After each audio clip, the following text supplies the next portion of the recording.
समिन तलवार जो जख्म कदें बेतरी तकलीफ़ नाहे ॾींदो जेतिरो धक ज़बान सां अदा कयल उन्हनि लफ़्ज़नि में हूंदो आहे जेका तकलीफ़ ॾींदा आहिनि।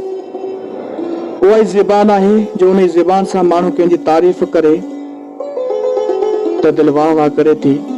ऐं उन ज़बान सां जेकॾहिं कंहिंजी ख़ूबसूरत अदा सां माण्हू जीअं में जाइ ठाहे वठे थो, पर उहा ई ज़बान आहे जंहिंसां माण्हू कंहिंसां कड़ो ॻाल्हाए थो, ग़लति ॻाल्हाए थो त ॿिए जो अंदरि जुड़ी पवंदो आहे। कंहिं शाइर चयो त शबली जो गुल लफ़्ज़ तुंहिंजा हुया, ज़हर जी बोतल लफ़्ज़ तुंहिंजा हुया, लॻो तीर को न हो दिलि मथां उहे दरअसल लफ़्ज़ तुंहिंजा हुया, सॼी राति वधींदा ई रहिया मूंखे मुसलसल लफ़्ज़ तुंहिंजा हुया, आऊं त बसि बदिलजंदो ई रहियसि, हा पर मुस्तक़िल लफ़्ज़ तुंहिंजा हुया। तो चयो बेवफ़ा सो थी वयसि, मूं न थिया मुंतक़िल लफ़्ज़ तुंहिंजा हुया, महफ़िल में अमीर अकेलो रहियो, मां ई हर पल लफ़्ज़ तुंहिंजा हुया, शबली जो गुल लफ़्ज़ तुंहिंजा हुया, ज़हर जी बोतल लफ़्ज़ तुंहिंजा हुया।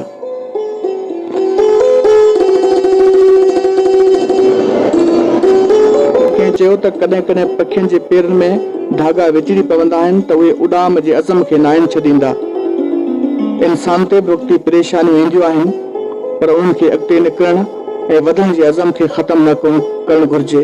छो त सूर सदाईं साॻिया नाहिनि रहंदा। हिकिड़ी ख़ूबसूरत सिलेक्शन, हिकिड़ी ख़ूबसूरत शाइरी मूं ताईं पहुती आहे जेका मिठी शेर मां सुनील कुमार सोनी हिकिड़ो ख़ूबसूरत नज़म मूं ताईं मोकिलियो आहे। मुनर हालेपोटे जो लिखियल नज़म सुनील कुमार सोनी जी हीअ ख़ूबसूरत चूंड। ॻोठ में हिकिड़ी ॻाल्हि हुली आ हेल जुदाई थी वेंदी, ॻोठ में हिकिड़ी ॻाल्हि हुली आ हेल जुदाई थी वेंदी, बेफैज़ अखियुनि में घाव खणी उहा हेल पराई थी वेंदी, हू कंहिं बि चए जो प्यार कॾहिं कंहिं शाम इशारा कोन थींदो, का सांझ न ईंदी सुहायूं थी ऐं ही ॻोठ सितारा कोन थींदो, ही जोगीअ जहिड़े जीवन लाइ मक़्तल जुदाई थी वेंदी, उहा हेल पराई थी वेंदी, उहा हेल पराई थी वेंदी, जंहिं भरिजी मूंसां भाकुर में हो जीवन जो अहसास ॾिनो,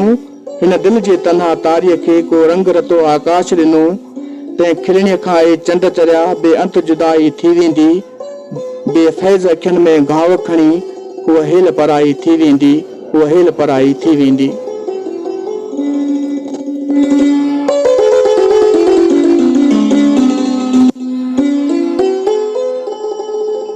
बेसारणियूं मां अली असगर दल जी चूंड आहे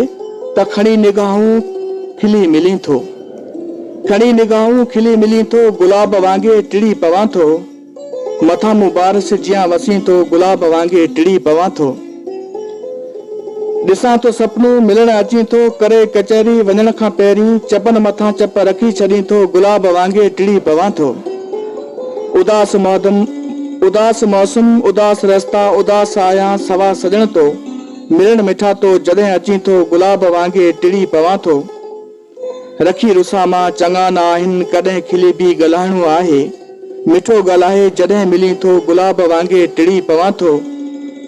अखियूं बि तुंहिंजूं अजीब आहिनि कूण सवा ॿियो कुझु बि न ॼाणनि,